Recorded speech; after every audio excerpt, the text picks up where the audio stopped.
Welcome to Dab Better, the show where we discuss engineering and organizational problems we've encountered during our travels as a growing software development consulting firm.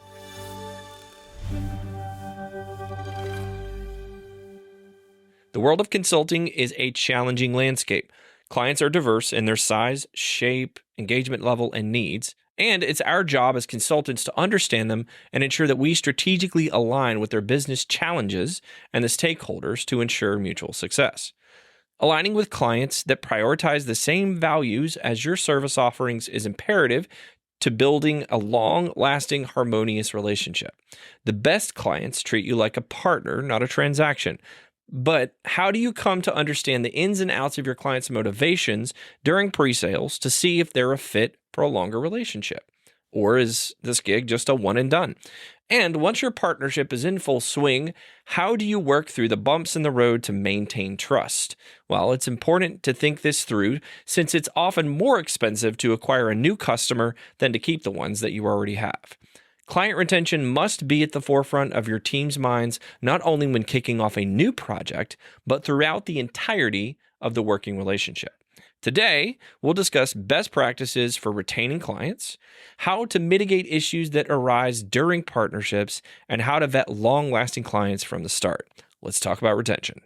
All right, with me today, I have Chris LaFay of Classic City Consulting. Say hello, Chris. Hello. Thank you for having me, Jeremy. 100%. So today we want to talk about client retention. Chris runs a consulting firm. I run a consulting firm. You know, we have lots of war stories and scars and trauma bonds.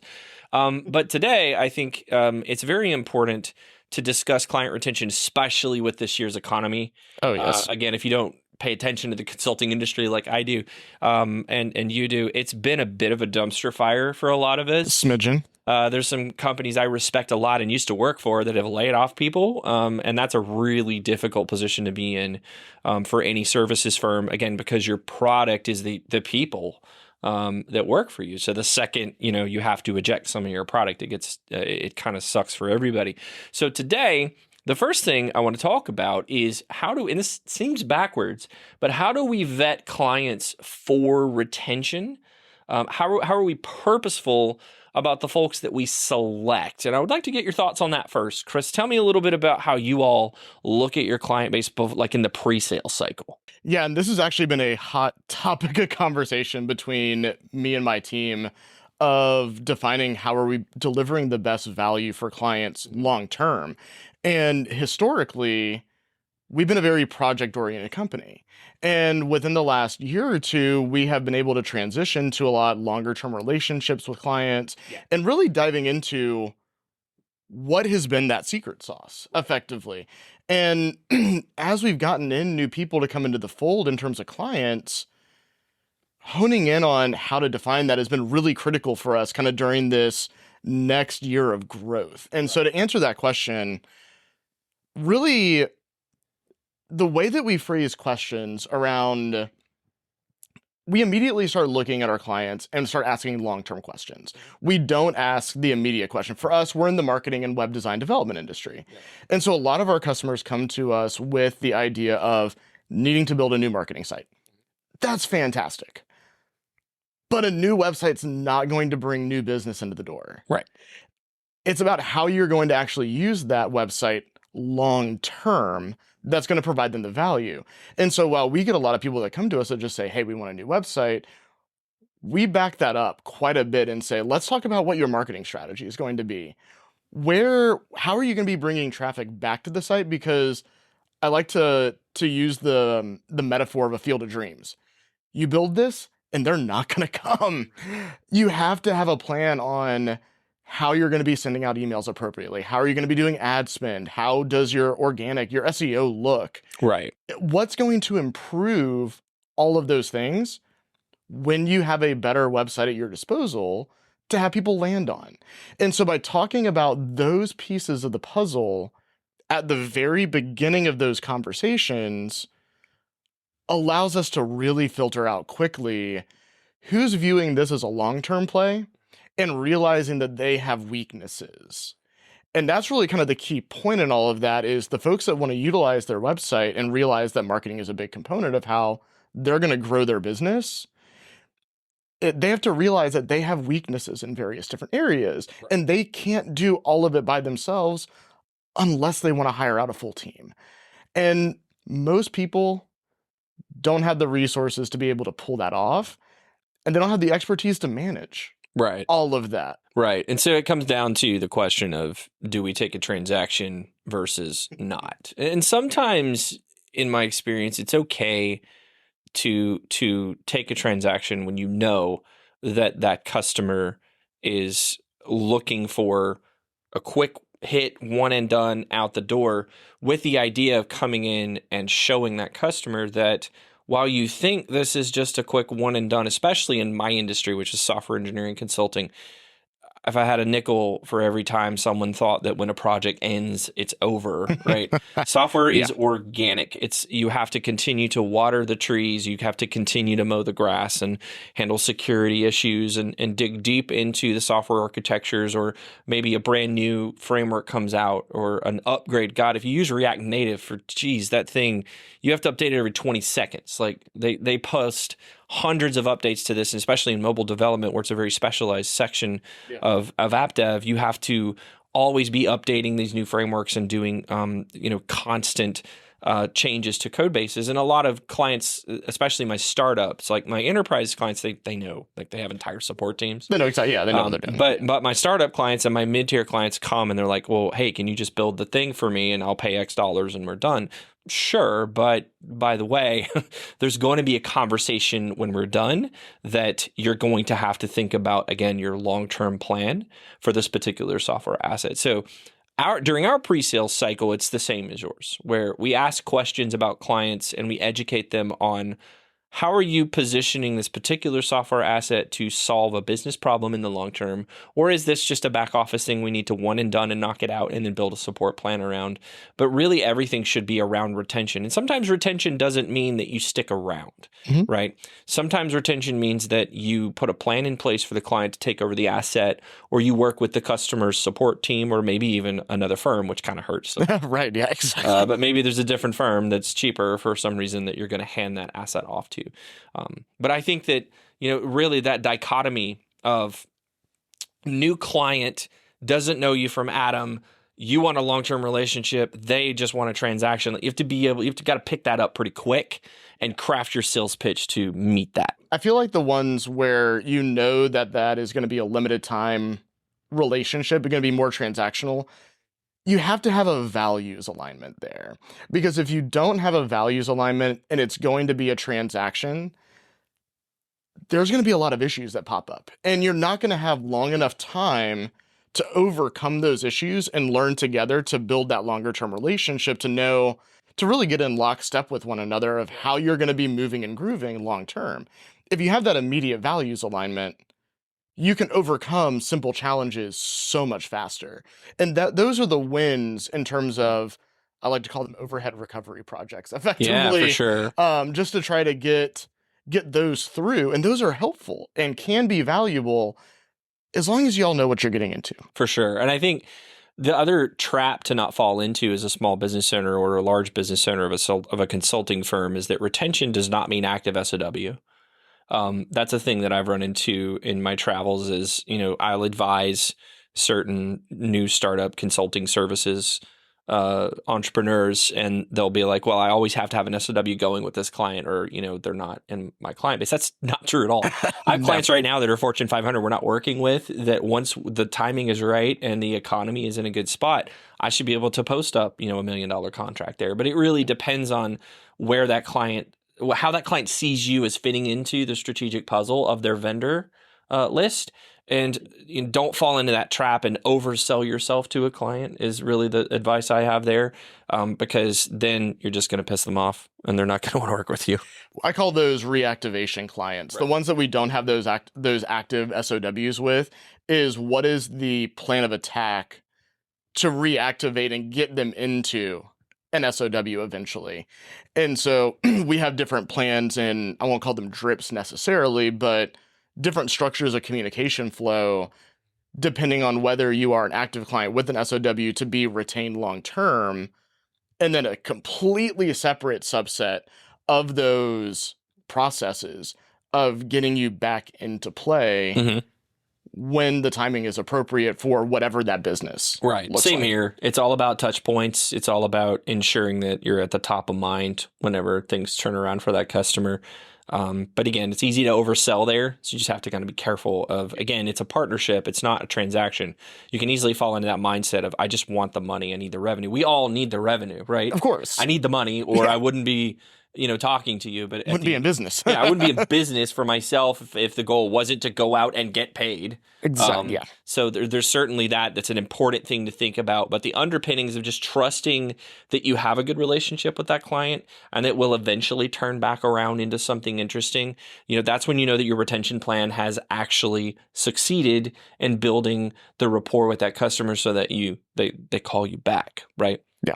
All right, let's talk about something near and dear to my heart, and that's commoditization. Anybody that knows me knows that I'm very frustrated with the software engineering world right now because a lot of large companies tend to take a commoditized sort of approach to what's called value engineering, where you look at how to cut costs. And again, we're in an economy where that makes perfect sense and it doesn't hurt my feelings, but it makes it tough for companies that want to provide top value to compete with other companies whose goal is to simply sell the transaction at air quote value, right? Yeah. So the difference, one of the big differences about retention from my perspective is how you approach that. There is certainly a retention component to a commoditized service, that is that it is cheap.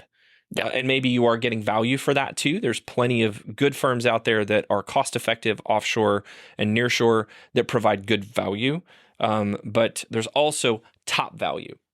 So a firm like mine, we want to be known as the folks that come in and provide that top value because one, you don't want to compete with commodities. You never will. And two, you believe firmly, and I believe this of myself, that we provide a level of service that other firms can't. Right. This is why companies like the Big Four exist, is they built their reputation on this idea that we provide top tier value to our customers. So from a retention perspective, I would talk a little bit about how you all approach this problem of we want to be the top value, high quality, super well-known firm in the room, but we also know that there's this commodity identity out there and there's this idea of commoditization. How do you all approach that with your clients? So I personally have been on the spectrum of all that, all the way down from, value pricing all the way up to now where we are, in that elite category, for lack of better terminology.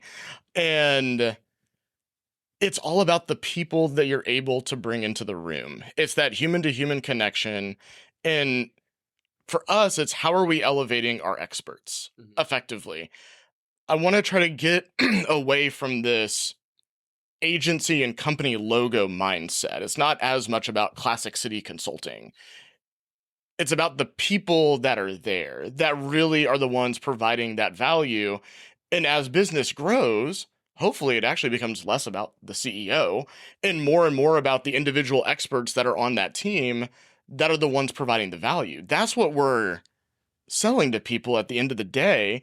Because if we have a low tier team, we're always going to be competing on value and price point. It's just a race to the bottom. Right. And there's no, to use an overused term, there's no thought leadership there I hate that word so much. If only your thought leadership was better, Chris. Right. I know. Gosh, did a little bit more, right? Yeah. A little bit more. But giving those people that platform to be able to, showcase their expertise, but also the people that we bring to the table have more experience than just what they've done at my company. One of our team members is an adjunct professor at Clemson. He's been there for 5, 6, 7 years. That's a huge benefit to a lot of customers.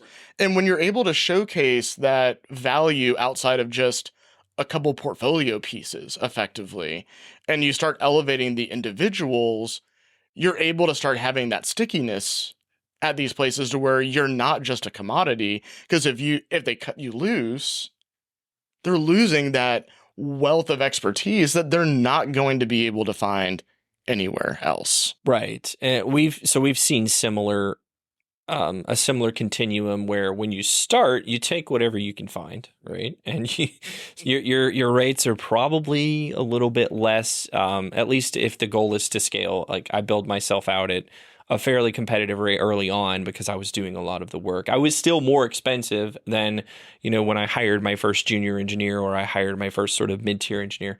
The pricing was definitely a lever that we tweaked to retain clients. And we do still to this day, we use pricing as a way to keep customers around by providing quarter long. Like if you sign up for 2 quarters, I'll give you a slight discount on your rates. And this is a very normal thing that totally. Big consulting firms play, and they just call it blended rate because they're scared of the term discount. The word discount makes like partners in some of the big services firms get all sweaty because they feel like they're missing their gross margin numbers, and you don't want to tell your CEO you gave a discount because the guy's going to like rail you or something. I don't care. I run my own business. Who cares? It doesn't matter. But at the end of the day, I think price is definitely a lever you want to pull on, but you can't approach pricing to that commoditized level where, $30 an hour for a developer, there's no way I can ever compete with that. And I don't want to, because as you said, first off, my folks are going to have very high value to their clients. They're going to have amazing communication skills. They're going to be problem solvers, not just code monkeys. Yeah, thanks, McKinsey, for telling everybody that our job is just to write code. We solve problems. But in the long term of it, that retention is generated, that value is generated, and the trust is generated through providing high quality conversations with clients. You said it. It's not just about the delivery. It's also about the conversations that you have with your customers, the relationship that you have with your customers, because clients don't fire teams they like. You also get a lot of grace with that. So if your team messes up, but the client still likes you, it's okay.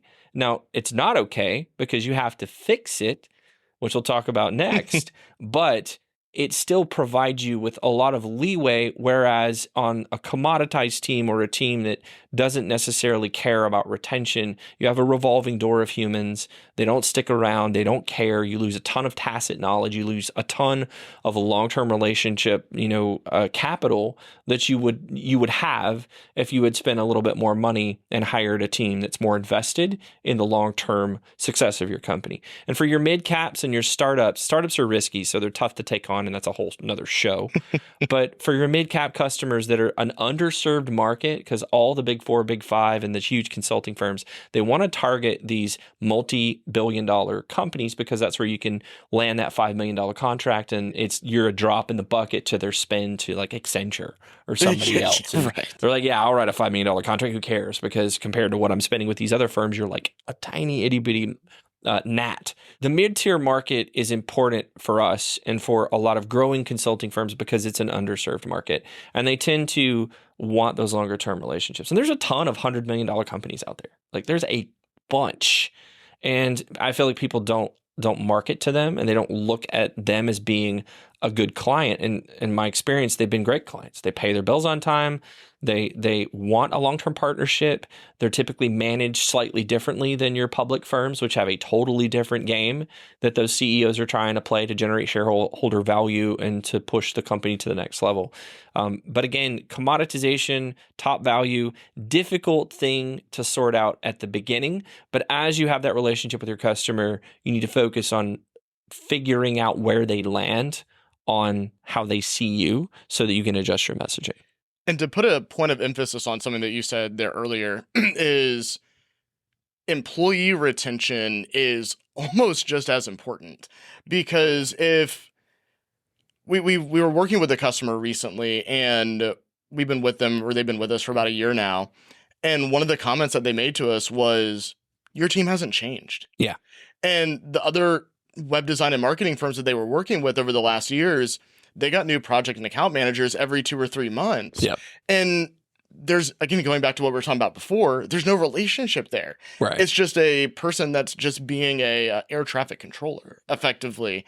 And so when you have that high bar of wanting to retain clients, you yourself as a business owner have a high bar of retaining your employees as well, which makes for this cycle of accountability internally, which when that is working well, your company's health is fantastic because you're able to retain companies as long as they don't have budget cuts and things like that, stuff that's outside of your control completely. And your people want to stay because they're seeing the impact that they're having long term and not just a quick little band-aid fix, Yeah. effectively. A lot of new founders that I talk to, or even some of the clients that I talk to, they look at me and they're like, how did you build a company like Seven Factor in the period that you have and generate the value that you have, right? We're not like growing by a hockey stick, but we have consistent 30 to 300%, which was a crazy year.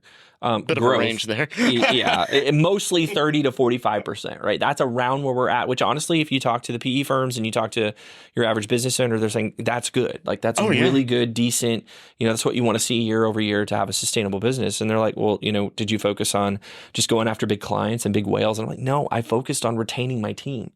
Because as a consulting firm, all of your value is wrapped up in the conversations you have with your clients, just like you said. And if I am unable to bring the same human to the table that has a lot of tacit knowledge for this client, that understands the industry, that has spent time writing code and solving problems for this customer to the table when we discuss new opportunities, I'm having to rebuild that knowledge with every new human that enters, right? So we try to avoid swapping people out. We do have a few folks that have worked at certain clients for like 2 years. Dang. And they're like, we kind of want to leave. Not that we hate this client. It's just we've spent so much time here that we would like to do something else, right? Something new, something fresh. Right. Yeah. Usually developers leave a product job to come work for a consulting firm because they think it's exciting to work on different projects all the time, which is the reason I'm in this industry. I'm just too ADD for being a product person. But so we want to provide them with those opportunities, but it's a huge value add, again, as you mentioned, to retain your crew and to focus on ensuring that they have a good experience, which will in turn drive revenue, right? I approach this business upside down. I've never been a consulting executive. So my focus was, let's bring good people in the door, because this is how I grew business at every consulting firm I've worked at. Bring high quality people in the door and focus on driving value to your customer, and the work will just happen, right? And that's also how retention happens. The more projects you have where you execute to a T, flawless execution, the less of an opportunity you give your client to think about, well, maybe we need to try someone else or find a different firm to meet this need. So you hit it on the head. It's all about retention of your team members that will drive retention of your customers, because they want to work with the same people. Exactly. This video is sponsored by us. To continue our mission of providing valuable educational resources to current and future software engineers and tech professionals, we've officially launched the Dev Better newsletter. Our monthly newsletter will bring highlights of the tech industry right to your inbox at the end of every month. Within each Dev Better newsletter, you'll find the top tech news stories, job postings that we believe are worth your time, and more importantly, development tips for your ever-growing knowledge base. If you think this is something you'd read, we've left a link in the description for you to subscribe for free. Now let's get back to the video. All right, so we have good clients. They like to work with us. We like to work with them. But speed bump. Humans are humans at the end of the day, right? Something happens, right? We're not all perfect. I have lots of stories of lots of things, and we have an episode with Richard Sims where we discuss some of this too. But I want to touch on it here too, because I think that how you handle mitigating mistakes is critical to ensuring that you can retain that customer. And there's a lot of different kinds of mistakes. Pick one or two, and let's discuss what are some of the ways that you have approached solving an oopsie in a project that resulted in retaining that customer. So recently, we actually had a really unique experience where most of our clients were pretty good about sitting in a leadership role with them when we're retained for long periods of time. And we've been working with this customer for about 3 to 6 months. So kind of getting our feet under us. We've gotten enough time with them to where we got to know them. And one of the things that I do personally is, for all of our key customers, I have these 15-minute touch point meetings with them once a month. And as companies grow, I'm delegating that down to other account executives and things along those lines. But having that conversation with them, they felt like we were being very too reactive and not as proactive. And that's why I dug around that a little bit, because kind of isn't our MO. Right. And come to find out that they really want us to push back and say, hey, no, we're not going to do this right now. We're going to get this other thing done, and you have by Tuesday to get it to us. Or else we're just going to go live with it without it. And just basically sit in that fractional marketing director, web director type of seat and put the nose to the grindstone effectively. And so that little tiny 15-minute call led into a 15-minute call with my team where I was like, hey, this is what they want us to do. Right. This is where I don't really care if we think we're doing it right or wrong and who's in the right. It doesn't matter at the end of the day, right? This is the direction that they want to go. And based on our relationship, we can do this. This is not outside the scope of work. Yeah. So let's make an adjustment. I want you to own X. I want you to own Y. And that was it. We took a very teeny tiny pebble of a problem, which could have become a boulder much later down the road. And within 30 minutes of discussions, we're going to hopefully lock them in for a much longer time period and honestly have a better relationship with them at this point. Right. Because A, we've overcome a challenge, and B, we're going to start executing more in line with what they were expecting and what we should have been doing in the first place. And now that we've made that adjustment, we're starting to see the appropriate gains that they're wanting to see. And now they're not going to want to hire in-house at this point. They're going to want to work with us longer term. Yeah. And just by being proactive in those conversations allows us to be able to take small problems, push them to the side, get them done, and not have to lift huge boulders, which, as we all know, once a problem has had time to fester, there's no recovering from that at all. It's you're out the door at that point. For sure. And we have a similar story where, and we talked about this on the episode with Richard Sims too, where we always look for opportunities where a particular team member isn't precisely clicking with the customer, where that customer has, for example, they want a type A person that's always standing up and talking. You and I both know not every developer on the planet is that type of person. Some of the best engineers I've ever worked with would prefer to live in their dark cave. Yes. Oh, yeah. And just write code. And I mean, and not to say that they don't want to interact with other people, because writing software is, in effect, a social mechanism. You're always talking to others. You're always vetting what you're doing. You're always spending time doing code reviews and talking and, figuring out, is this the best way, and looking at other solutions based on what that another developer is telling you. So that's not the point, but spending time understanding if this particular individual is clicking with your customer, and then being proactive to say, hey, you know what, I don't think this person is a good fit. Now, it doesn't mean that they're a bad engineer.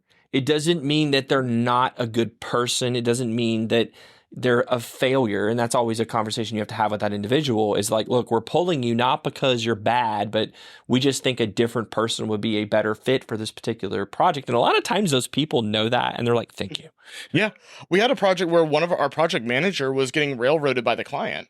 And every meeting that I kind of jumped in and out of some meetings, and while he wasn't like talking about like key types of like primo clients that we want to work with where we have solid value alignment on, he didn't check those boxes, but also wasn't necessarily the easiest person or the hardest person to work with. And so we swapped the person who was managing that project, and immediately things got better. Yeah. And it ended up working out. And again, they were not one of those long-term projects that one of those long-term clients that didn't have that right mindset. They were definitely one of those overhead recovery types. Yeah. But we were able to end the project on a positive note, right, where everybody was able to walk away and say, this was a success. Yeah. And for me, the proactive piece is the underpinnings of everything. And it's funny, like I have a silly interview question. I'm letting the cat out of the bag. So if anybody watches this and I'm going to interview you soon, you're going to know the right answer to this question. But I always ask people, are you a proactive person or are you a reactive person? And almost invariably from the developers that I've spoken to, they answer this question correctly. They say, I'm both. Because you can't be totally proactive. If you are totally proactive, then you have a crystal ball or a Palantir that I want to borrow, because you're able to see through things that other human beings are just not able to see. And even when you're writing software, like being proactive is one of the most important things that you can do, such that the times that you have to be reactive are not as painful. Yes. That's my number one rule in life is be proactive so that when you have to be reactive, it doesn't suck as much as it possibly could. And I found that working with a lot of developers I've worked with in the past that are mostly reactive don't have that foresight to look to be proactive as much. And so it always, when I have one-on-ones with them, they always feel like they're behind the 8 ball. And they don't have to feel that way. Yeah. It's a mindset shift, and it's hard to find. But if you can mix both of those together, you found a gold mine at that point. All right, let's talk about exit prevention, right? We have our customer. We've tried everything we can to retain them. However, we're at a point to where maybe it's not going to work out anymore. When do you know when is a time to focus on continuing to try and retain that client versus just letting them go? It all revolves around their communication style, I feel like. A lot of the through lines that I've seen with warning signs is that clients start to pull back. And they're not as upfront or not as engaged in those conversations. And so people that we've worked with that we know are about to be pulling back tend to push off our weekly meetings. Not when we have a list of questions that are blockers for us, not sending back that email in a timely fashion. And obviously there's things that come, these aren't the only pieces. But when you start seeing these plus ones add up and they start getting to a significant number, you start thinking, okay, is what we're executing on really impacting their vision of where they want to go and driving that vision forward? Right. And because the clients that you're in that lockstep with, they want to empower you as much as humanly possible to be successful. And so when you start feeling that drawback is when those flags start going up at like, okay, is this customer going to be one where we just need to bite the bullet and just plan for next quarter, next 6 months, whatever, for that revenue to drop off the table? Right. And it's not worth it because maybe that values alignment wasn't there in the first place. Or perhaps it is there, and possibly, the face of the CEO, effectively the founder, whoever that is, getting involved more steadily might be able to help right that ship a little bit more. Right. And be able to perceive that is really key, because if you can jump in at the right time, possibly saving that relationship is definitely a possibility. Right. I think trust really is what it boils down to. I mean, the point of a services firm, well, not the point, but certainly one of the pillars of running a good services firm is that you're focusing on winning and maintaining the trust of that customer. And trust maintenance, I call it trust maintenance. It's a difficult thing to do. And it's both about putting in relational capital into the relationship, into the conversations, showing up to meetings, having conversations, doing face-to-face, going out to coffee with these folks as the founder of the company, and also up and down your management chain as well. Having someone always plugged in and looking to invest in the emotional banks of each of these people so that they understand that you're there to help them and you're there to support them. Because again, when you hire a top value firm, you're also kind of hiring a therapist. Oh, yeah. A lot of clients don't want to admit this, but you frankly are, because you're hiring someone that you can bounce ideas off of, have conversations, talk about your long-term hopes and dreams and how you're going to get there. And through those conversations, more trust is won and garnered. So you have to put in the work to maintain the trust with customers. If you're not doing that, one, you're a commodity and you have no leverage to try and retain that customer when they decide that this isn't really working out. We hired a fractional CFO recently, and there's a lot of trust there. Initially, I had a lot of really good conversations with him. And one of the things that piqued my interest about him was this particular person, A, has an entrepreneurial background, which excited me, somebody that's kind of been in my shoes. B, he focuses specifically on technology companies. But C, he also has a really good marketing engine. And I've noticed that he has a very clearly defined ICP, a very good marketing way to go about finding those types of customers.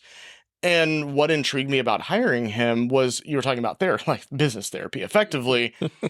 I wanted somebody else that was going to understand my foundation, which was my numbers, but also kind of had that mind towards business growth and marketing with the foundation of, hey, this is what the numbers actually say. And so because he continues to kind of provide that +1 value over and over and over again, that helps me want to work with him a lot longer. And so because he is there, if he farmed me out to somebody else and that relationship wasn't there, Yeah. I would probably be pulling back eventually. And so if you're always kind of tacking in that +1 whenever you can, that really helps. Right. And again, if a client's leaving, it's probably because you didn't do enough work to win their trust and to maintain that trust. I mean, obviously there are cases like value engineering or the CEO cuts your budget, like the CFO cuts your budget, whatever. Those are just cases that you can't really avoid. And as a small business owner, you have to be ready to mitigate the impacts of things like that, which is a totally different show and a difficult thing to do properly. But if, in my experience, putting in the work to ensure that you've maintained the trust of that client and you have the appropriate political capital will result in retention. You'll never have to go to that client and say, please don't fire me.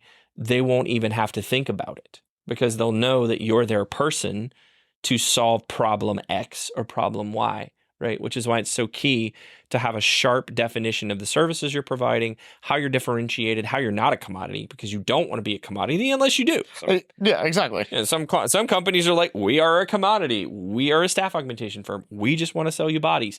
That's fine if that's your business model. But for a services firm like ours, the key piece is to understand how you're connecting with that customer and how you're plugging into what they need. And sometimes it may not even matter. Your services lines don't matter anything to this customer because they just want to hire you because they know you. Exactly. Which has happened to me 100 times. That's why our business is where it's at, is people knew me in my previous lives as someone that really cared about high quality deliverables and cared about code and cared about building teams that produced good, high quality deliverables for my clients. And so to truly prevent exit, in my opinion, and to maintain that client for the long term, it's all about the relational and the political capital that you have invested in that customer.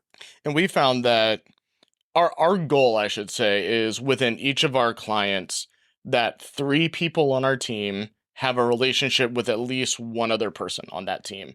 And so we try to get somebody at the executive level, as logical as that gets, somebody at that VP middle manage or VP down to middle management level, but also that execution level too. Yes. And so if we can be permeated at all 3 of those levels with 3 different people, that tends to lock you in fairly well. And then you're able to catch, going back to what we were talking about before, small problems, but in different angles of that. Yeah. The person that's down at the bottom of the totem pole, for lack of better terminology, might see a problem differently than somebody up here at the executive level, and then vice versa.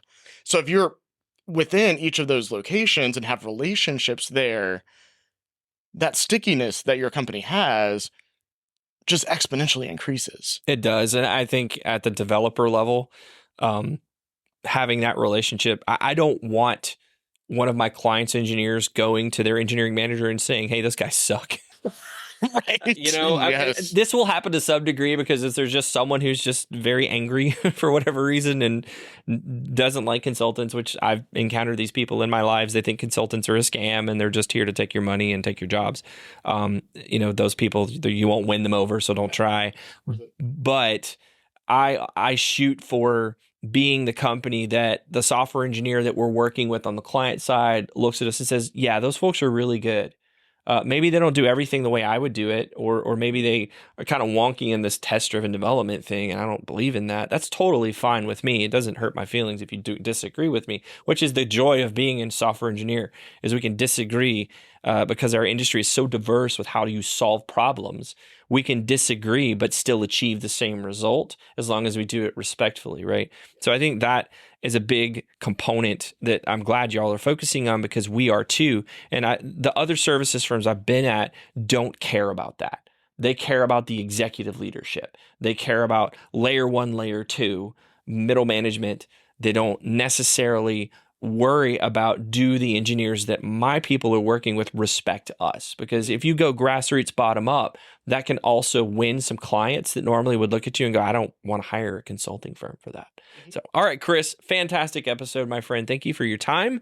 We've discussed retention. We've discussed a lot of very difficult problems to solve. What problems have you seen if you run a services firm? Comment below, like, comment, subscribe. We appreciate everybody's time, and we'll see you on the next one.